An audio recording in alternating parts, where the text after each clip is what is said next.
Here it is, the Lego The Lord of the Rings, The Shire. I purchased this one at the retail price of $269.99 with no regrets. And looking at the image they've chosen to display here on the front, the one word that comes to my mind is cute. That seems to describe it best. It's just a cute set. I already wanted to go visit the Shire and check out the Hobbit holes from watching the movies, but when I see the Lego version, I want to do it even more.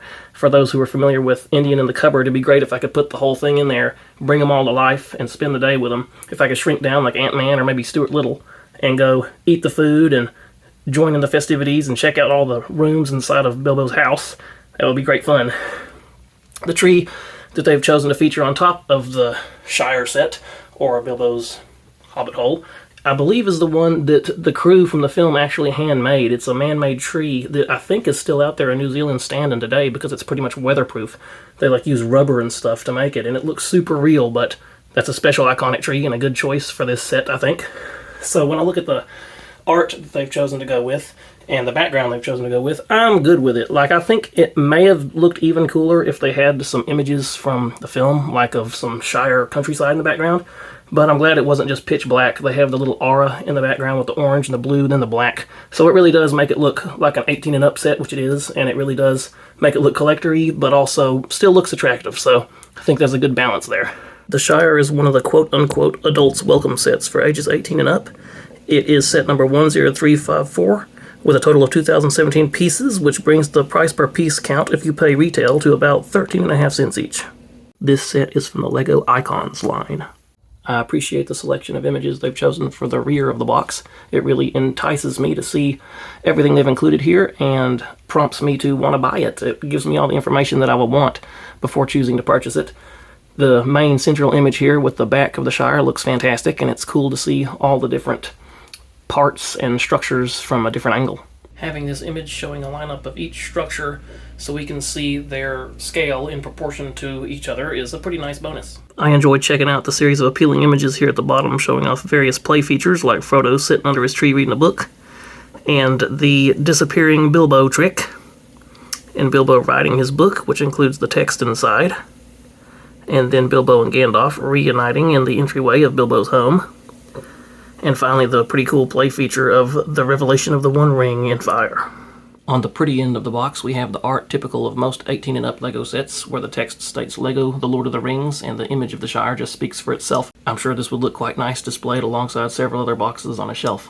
The opposite end of the box contains some information including where the components were made, some warnings, and the Shire written in other languages. I really appreciate that on the top of the box they went ahead and put the full minifigure lineup on display, with all 9 figures clearly visible, and the little 2-scale image on the far right of Bilbo showing this is the actual size of the figure. This is a nice touch, I think, that makes it look, again, collector-y and adult-y, but also just high quality. The bottom of the box just contains a bunch of typical labels and warnings. Time to open up the box and see what all's inside.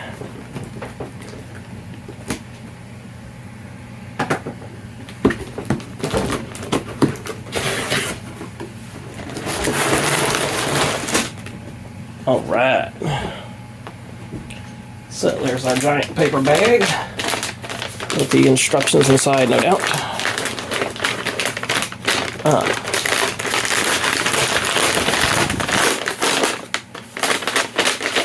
Alright, here's our instructions manual, all of them actually. Looks like we got 1, we got 2, and 3. And there is a sticker sheet. A whole lot of little stickers on there. And what I can only assume is 2017 pieces. And the final item in the box, we have the soft goods. It looks like, just gently open this little envelope. Yeah, oh yeah.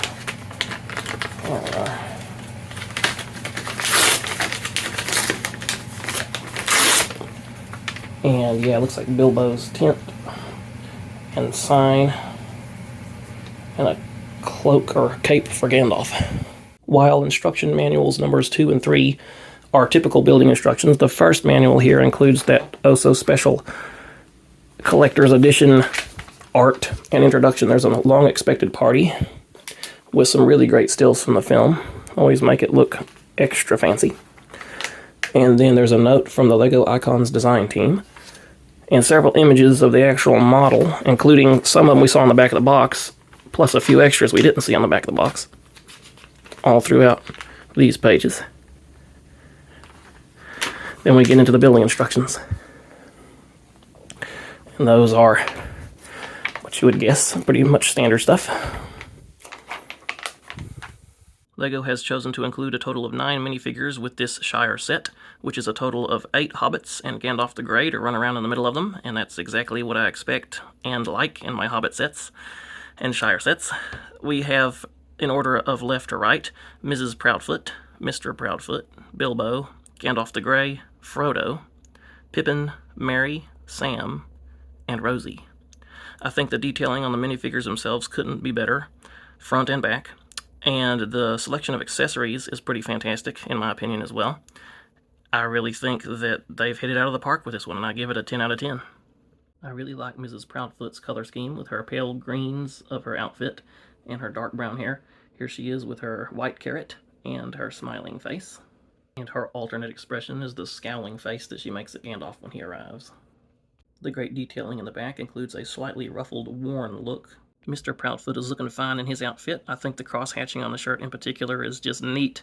It's cool that LEGO has the technology to do such fine detail. His alternate head is a somewhat suspicious and possibly mildly confused look. And on Mr. Proudfoot's back, there's more of that fine cross-hatching, and you can get a look at the dual-molded legs that all the hobbits feature in this set, which is pretty fantastic. Good old Uncle Bilbo was looking mighty flamboyant with his finely detailed shirt. I like the little shiny buttons in particular, and his kindly uncle smile. And here he's holding the precious. Bilbo's alternate face print has him looking kind of cheeky, like he's just vanished with the ring and shocked all of his fellow hobbits. Bilbo's back detailing looks great and is a fine match for what's on the front. Included with Bilbo are a pair of alternate legs, putting him into a seated position for when it's time for him to write his book. Gandalf is looking like the picture-perfect wizard with his long gray beard and long hair and that good-looking staff. I like his cloak and the detailing on the front of his outfit here. Removing his staff and beard reveals the full torso printing for him, even if it looks a little shocking seeing him with a short beard. Gandalf from the back with his cloak looks about how you'd imagine, which is in fact fabulous. And with his hair and cape removed, you can see he has the full-on back printing on top and bottom, which looks pretty fantastic. I'm impressed with this one. And again, I'm rather struck by just the level of detail on the torso here of Frodo. I really like his shirt, and every little nuanced bit that they put on looks fantastic. For Frodo's alternate head sculpt, we have him smiling with his mouth open, and they've added the gap in the teeth like Elijah Wood has, which is a tiny touch, but it is so perfect, it just amplifies the figure 100-fold. Frodo's back, I think, is every bit as fabulous as the front. And behold the relentlessly mischievous Pippin in all of his Lego-y glory. I love his outfit with the green and gold, and Pippin's green and gold pattern continues to shine on his back. Pippin's alternate face print also includes an alternate hair sculpt for his post-fireworks explosion shocked expression. And here's a quick look at that alternate hair from the back. I think that Lego Merry looks as much like actor Dominic Monaghan as the Lego Frodo looks like actor Elijah Wood. They've done a fantastic job of capturing his likeness in their caricature-ish format. And his outfit looks fantastic with plenty of great detail, and here he is holding his apple. The rear view of Merry's cool-looking shirt with the red cross-hatching on the yellow background looks just as great as the front. And of course, if Pippin comes with an alternate hair and face depicting his shocked response to the fireworks explosion, so does Merry. Here's the view of Merry from the back with his alternate hairpiece. Samwise the Brave could very well be my favorite character from the entire Middle-earth mythos, and he's looking fantastic in Lego with the kind of orange hair with that good wave in it, just like the wigs that they wore in the film. A great expression and good detailing on the front. I like Sam's alternate face print with a very determined expression. It makes him look like he's getting ready to spend the day tearing weeds out of the potato patch. Sam's simple brown outfit is looking great from behind as well. I love the style and the colors of Rosie's outfit with all the great details visible here, and particularly her special wavy hair mold. From the rear, you can see that her hair is truly positively fabulous. Once again, Lego has gone all out with great detailing on the back of Rosie's outfit, and she has her fantastic smiling alternate face. I think Lego made a good choice when they decided to include the horse-drawn cart that Gandalf rolls into town in. And the seated legs of both Gandalf and Frodo look pretty fantastic. Frodo's look basically like you just took the standing legs and somehow bent them into a seated position. It works fantastically. And Gandalf's robes have very similar printing to his standing robes. As far as the cart itself goes, it was a fantastic build, a lot of fun to make, and I think it looks great. It's just a little bit fragile when you pick it up by the sides. Things can shift and move, so I would grab it by placing my fingers and thumb on either side right at the center of the wheels. Here's a quick back view of the cart, loaded down with all the cool looking fireworks. At the end of my building journey of the Shire, having put every piece together, the first word that comes to mind to describe it for me is still cute. It just looks like the most warm, cozy, inviting place to go visit for a day, and I would love to do that if I could only shrink down and have at it. You see Bilbo sitting here at his little bench, enjoying the sunrise, I suppose. On the outside, I just love the decorations, the way that everything came together, the shapes, sizes, and colors of the flora in particular, I think, is pretty fantastic with the flowers and the little tree and the plants, and then the bird perched on the top is just the perfect touch. It looks kind of like a diorama. So the features on the outside are the opening gate here, and of course the main front door opens up. It was particularly fun building the little fence here, as you can stick the pieces on in pretty much any position, like so, and then you have to swivel them to make them all click together, and good sense of accomplishment putting them all together, making the completed product there. Also, the build is very sturdy. Once it's all clicked together and completed, I have absolutely no fear of damaging anything as long as I have a good grip on it when I pick it up. As for the interior of Bilbo's house, it is absolutely packed with personality, with gobs of elements to discover and explore. Bilbo's study looks like a nice place to pass an afternoon with a little crackling fire and the picture of the tree over the fire, the good old trusty desk and comfy chair, and Bilbo's book. The interior of Bilbo's book is even complete with readable text. There and back again. At the center of Bilbo's home, we have the entryway with a sturdy coat rack and a barrel to stash his sword and umbrella. I enjoyed putting together the little rug, as it was only those two pieces. Just sticking them straight to the floor was fun and satisfying. Over here on the other side of this room, we have his mithril armor and a gold bar in his little treasure chest, and behind there you can see a mug and a timepiece, and then these candles made from Lego pin elements being used to represent wax dripping candles. Lastly, we have the kitchen dining area with a table full of teapot, cup, and a map, a whole stack of mail on the floor, another rug, and a big old chunk of cheese over the fire with these cool images of Peter Jackson and his wife Fran Walsh as seen in the film. They're just hobbitized versions. We got some flowers in the background, and of course the green bottle and a pine cone also right behind the teapot is parked right over there. The one feature here, other than the moving chairs, which they do move, is the window, which does open up, and easier to open from the inside than the outside. And the big feature would really be the reveal of the One Ring in the fire. After it burns, there it is. I think the inclusion of the removable ceiling over Bilbo's entryway was a worthy feature, as it just comes off quite simply with a little bit of pressure. Here's a quick view of the model from a different angle to give you an idea of its width. I like the design of the giant tree with all the lights strung up for Bilbo's party, and I particularly like the Happy Birthday Bilbo Baggins banner, as it looks so much like the film version.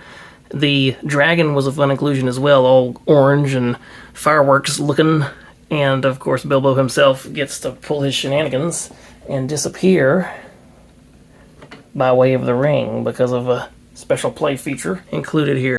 To turn Bilbo, you just turn the gear right here. Very simple but effective feature. And no Bilbo Baggins birthday party is complete without the near Hobbit-sized cake as a fantastic second to the last inclusion in this excellent set. The smallest and final inclusion in this set is the scene of the crime where Pippin and Merry blew themselves up with this firecracker. Very simple build right there with a cute little flower popping out of the ground, and of course the awning to go over it. I had a blast building the Shire. It was fun and engaging throughout. I feel like it was never at any point underwhelming in terms of design. There was good variety in the building techniques and in the different kinds of pieces that were used. And I think it might be fair to say that this is basically the Ultimate Collector Series version of the set called An Unexpected Gathering, which was released along with The Hobbit: An Unexpected Journey. And it was Bilbo's house, but it was like a small playset size deal. So definitely the greatest Shire set they've ever made, and something I highly recommend. You can check out other videos on the end screen appearing now.